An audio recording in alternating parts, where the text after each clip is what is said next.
Hi friends, 69,000 शिक्षक भर्ती में एक बार फिर से आपका स्वागत है। और अभिमान एकेडमी के माध्यम से चल रही एक मुहिम में जो डेट लगी है अब लग गई है 8 फरवरी 2021।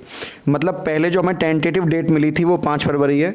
ये डेट थोड़ी हमने लंबी इसलिए भी ली है, कोर्ट नंबर 4 में जस्टिस यूल सर की बेंच में और जस्टिस KM जोसेफ सर की बेंच में 23 नंबर पर अपना केस लगा हुआ है और 10:30 बजे अपने केस की जो है सुनवाई होनी है। तो 10:30 पर अपने केस की सुनवाई है। तो सबसे इम्पोर्टेंट बात यही है कि मॉर्निंग में है, ऐसा होगा नहीं कि केस को नहीं सुना गया है। और 23वें नंबर पर अपना जो है केस यहाँ पर लगा हुआ है। तो सबसे इम्पोर्टेंट चीज़ यही थी कि जो हमारा केस है इसकी डेट हमने 5 फरवरी से 8 फरवरी आगे के लिए प्रेषित कर दी है। इम्पोर्टेंट इसलिए था कि आप समझ रहे होंगे थोड़ा ब्रीफिंग के लिए टाइम मिल जाता है। दूसरा, जस्टिस यूल सर ने अभी जल्दी में क्या किया है कि 2 तारीख को एक केस को जो है वहाँ पे डिसमिस कर दिया है, खारिज कर दिया है। और कुछ अभ्यर्थी कह रहे थे सर उसका ग्राउंड आर्टिकल 32 है इसलिए केस को खारिज किया है। ये बिल्कुल निराधार बात गलत है, ऐसा कुछ भी नहीं है। देखिए, हाई कोर्ट में कोई भी अपील डाली जाती है सर्विस मैटर की तो उसके 2 ग्राउंड होते हैं। हाई कोर्ट में कर रहे हैं तो वो आपका आर्टिकल 226 के अंतर्गत गिरेगी और सुप्रीम कोर्ट में डाल रहे हैं तो आर्टिकल 32 पे गिरेगी। तो उसके 2 ही ग्राउंड हैं, या तो आर्टिकल 32 पे डालेंगे आप या हाई कोर्ट में 226 पे डालेंगे आप। तो ये कोई ग्राउंड नहीं होता है केस को खारिज होने का कि आपने इस ग्राउंड पे याचिका क्यों खारिज करी, क्योंकि वो उसी ग्राउंड पर गिरती। इंपॉर्टेंट बात यह है, देखिए मैं किसी का पक्ष नहीं ले रहा हूँ, मैं आपको जो जिस ग्राउंड पर वहाँ पर अपील की जाती है, जो वाद विवाद होता है वो डिपेंड करता है कि आपने वाद विवाद में क्या कहा, किस ग्राउंड पर अपील डाली गई है। ये ग्राउंड खारिज करने का ग्राउंड नहीं होता। खारिज करने का ग्राउंड ये होता है कि आपने जो जज साहब है उनको पूरी बात बताई, समझाई या नहीं समझाई। आपने उनसे ये कहा कि सर आपने ही आदेश दिया था कि पदों को आपको भरना है, 1,37,000 पद नहीं भरे गए। तो एक सुप्रीम कोर्ट के आदेश की अवहेलना है, इसलिए हम कोर्ट आए। सिंपल सी बात है। अब ये बात अगर आप समझाने में सक्षम हैं तो बात ठीक है। कल को देखिए, मैं ये नहीं कहना चाह रहा कि मैं इसके पहलू पर। अच्छा, दूसरा जो हमने काम किया था, क्योंकि बुलंदशहर जिला है हमारा, तो बुलंदशहर जिले में 8 अभ्यर्थी थे जो गलत तरीके से नौकरी पा गए। मैंने देखिए मैं कभी आपसे बोलूं, हमने अपने हमारी जो टीम है, हमारी टीम के द्वारा भी हम लखनऊ जो हमारे माननीय बेसिक शिक्षा मंत्री जी के हैं उनको भी हमने ज्ञापन सौंपा, जो हमारे बेसिक शिक्षा सचिव हैं उनको भी हमने ज्ञापन सौंपा, और उत्तर प्रदेश बेसिक शिक्षा अधिकारी जो हैं अखंड प्रताप सिंह जी, उनको भी हमने ज्ञापन सौंपा।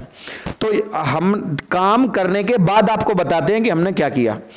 तो बुलंदशहर जिला है क्योंकि हमारा, तो बुलंदशहर जिले में 8 बच्चे जो गलत तरीके से भर्ती हो गए थे, उस लिस्ट को पहले हमने जांचा। लिस्ट को जांचने के बाद जो काउंसलिंग हुई उस पर भी हमने पैनी नजर रखी। और इन सब के बाद हमने 8 जो बच्चे थे, हमने सचिव सर से कहा कि सर जितने भी लड़के, ये बच्चे थे लगभग 22 तो 22 बच्चों में से जो सर हैं बेसिक शिक्षा अधिकारी, उन्होंने 8 बच्चों को जो है फिलहाल अभी बाकी 14 पर जांच चल रही है, तो 8 बच्चों का नोटिस जारी कर दिया है कि इन्हें जो है ये इनका नियुक्ति पत्र निरस्त किया जाता है। इनका ग्राउंड भी क्या क्या है ये भी मैं आपको बता देता हूं। ये हैं कुणाल भारद्वाज, पिताजी का नाम है आशीष भारद्वाज, और आवेदन में हाई स्कूल इंटर में भिन्नता है इनके डॉक्यूमेंटों में।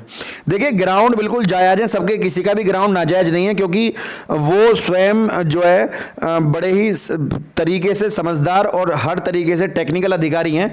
वो हर चीज़ को बड़ी पैनी नज़र से देखते हैं कि वाकई में कोई ग्राउंड है भी या नहीं है, जब ये कैंसिल हुए हैं।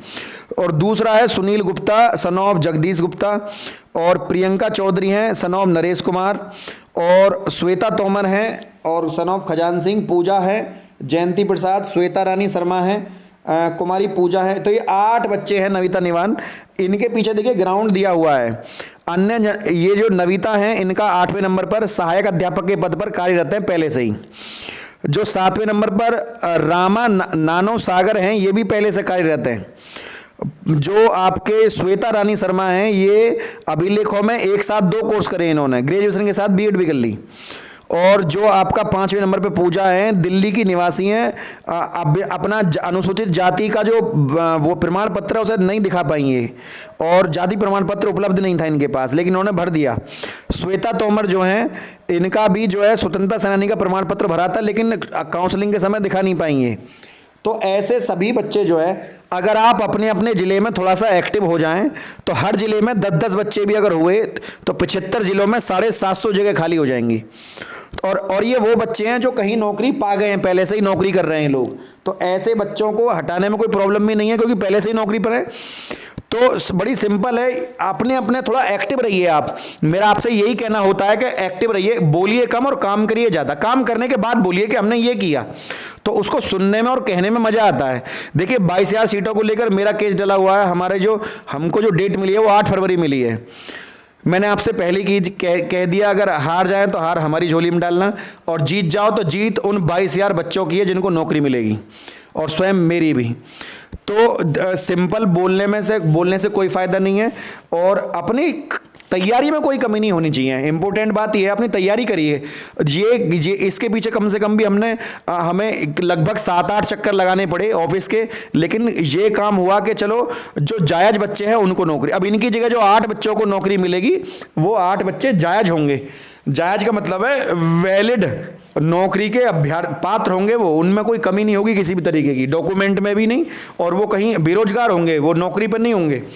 तो ये सब चीज़ें मतलब फ़िलहाल जो डेट लगी हुई है मैंने आपको पहले ही बता दिया था, अंशुल कुमार मिश्रा के नाम से, और ये अपना 8 फरवरी जस्टिस यूले सर की बेंच में हमको डेट मिली हुई है। तो अब जो भी होगा अपनी तरफ से ब्रीफिंग में हमारी तरफ से कोई कमी नहीं है। डेट में और समय भी इसलिए मांगा गया है और अब बिल्कुल हर तरीके से तैयार है। सिंपल सी बात है कि सर आपने हमें आदेश दिया था 1,37,000 पदों को भरने का, लेकिन ये 1,37,000 पद अभी तक सरकार ने नहीं भरे हैं। ठीक है, बड़ा सिंपल सी बात। अब देखिए हो भी सकता है कि सरकार अभी जस्टिस यूली सर ने अभी 2 तारीख को मामला खारिज किया है, एक ग्राउंड बनता है, वो ये कह सकते हैं कि रेखा आख्या का जो केस है वो आपका अभी, क्योंकि स्टेट गवर्नमेंट इस केस को सुनवाई कर रही है, तो क्योंकि एक मामला 2 जगह नहीं चल सकता, तो ये बात यदि उनके स्टेट या फिर वो ये पूछ सकते हैं कि सर आप कि क्या आप पहले स्टेट गवर्नमेंट गए, क्योंकि पहले आपको स्टेट गवर्नमेंट जाना चाहिए, बाद में आपको सुप्रीम कोर्ट आना चाहिए, क्योंकि हमने मामला पहले हाई कोर्ट में जारी कर रहे थे, लेकिन हमने देखा मामले को देखते हुए कि सुप्रीम कोर्ट का आदेश है, तो हम ये कह सकते हैं कि क्योंकि सर सुप्रीम कोर्ट का ये आदेश है इसलिए हम सुप्रीम कोर्ट में ही आए, क्योंकि आदेश भी आपने ही दिया था और उन्हीं की बेंच में हमारा केस लगा हुआ है कि आपने ही आदेश दिया था, सुप्रीम कोर्ट का ये आदेश है, उसी का ही अनुपालन करना है। लेकिन अगर सर को 2 तारीख वाली बात याद रही कि क्या कारण है, क्या ग्राउंड है, ये सब चीजें, तो थोड़ा सा उसका इंपैक्ट जो है पड़ सकता है। लेकिन ऐसा नहीं है कि हम उसी चीज के ऊपर डाल दें, क्योंकि जो वकील की बहस होती है वो भी बहुत हद तक 99% वही बात होती है कि आपने अपनी बात को किस तरीके से रखा। लेकिन फिर भी प्रयास करने में कुछ नहीं जा रहा, वरना तो हाई कोर्ट के दरवाजे भी खुले हुए हैं और वहां पर अपना 22,000 सीटों को लेकर रेखा साक्या वाला केस पड़ा हुआ है, उसमें सरकार को तलब किया गया है। ठीक है ना, तो किसी भी तरीके से पीछे नहीं हटना है, थोड़ा सा समय हो सकता है लग जाए, लेकिन भगवान ने चाहा तो 8 तारीख को कुछ ना कुछ खुशखबरी जरूर सुनने के लिए मिलेगी। फ्रेंड, यदि वीडियो आपको अच्छी लगी तो वीडियो को लाइक, शेयर और चैनल को सब्सक्राइब करना ना भूलें। आज के लिए इतना ही। जय हिंद, जय भारत।